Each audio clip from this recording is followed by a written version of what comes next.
Patuloy pa rin ang koordinasyon ng Office of Civil Defense sa ilan nating kababayan na apektado dahil sa lindol na tumama sa ilang bahagi ng Mindanao. Nakaantabay na rin ang iba't ibang ahensya para magpaabot ng tulong. Yan ang sentro ng balita ni Floyd Branks. Umakyat na sa 61 katao ang kumpirmadong nasawi habang umabot naman sa mahigit 1,000 ang sugatan at nasa mahigit 30 ang patuloy na pinaghahanap matapos yanagin ng mapaminsalang magnitude 7.8 ang ilang bahagi ng Mindanao. Kaya naman patuloy din ang koordinasyon ng Office of Civil Defense. Puspusan ang pagdadala natin ng tulong sa Glan area and Jose Abad Santos, no?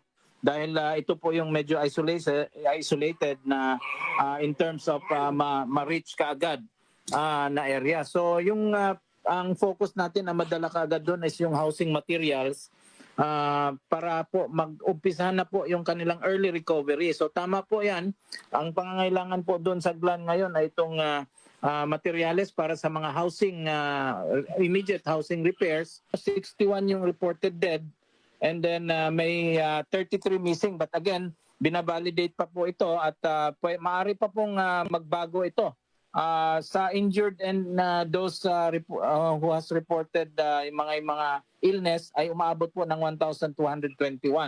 So ang concentration po ng ating patay ay sa Glan and itong General Santos City at saka Jose Abad Santos. Batay sa pinakuhuling ulat mula sa Office of Civil Defense at National Disaster Risk Reduction and Management Council, nakapagtala na rin ng mahigit 54,000 na nawasak at nagtamo ng matinding bitak na kabahayan sa buong rehiyon, kabilang ang malawakang blackouts na tumama sa ilang lungsod at munisipalidad. Dahil sa tindi ng pinsala, ipinatutupad ngayon ng OCD ang isang mahigpit na pamamaraan sa pamamahagi ng tulong para maiwasan ang logistic gridlock o ang pagkaantala ng mga relief supplies sa mga baradong daan sa pamamagitan ng pag-deploy ng mga rapid damage assessment and needs analysis teams. Sinisiguro ng pamahalaan na binuo at kalkulado ang bawat galaw bago magpasok ng mga truck ng semento, pagkain at gamot sa mga hard-hit areas tulad ng General Santos City, Glan at Jose Abad Santos.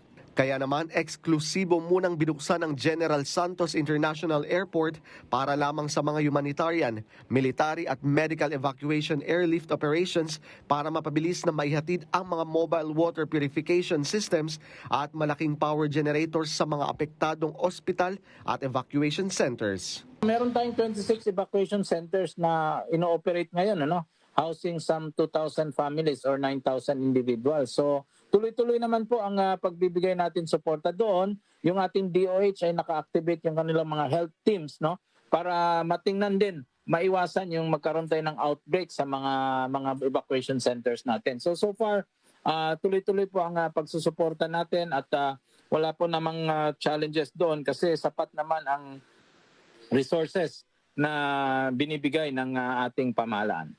Sa kasalukuyan, nananatili din sa ilalim ng state of calamity ang Glan Sarangani. Kaya naman puspusan din ang paghahatid ng tulong ng LGU sa nasabing lugar.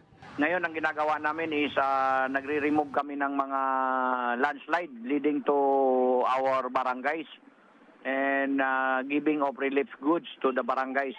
Sa ngayon ay nakaantabay din ang iba't ibang ahensya para magpaabot ng tulong sa mga naapektuhan ng lindol.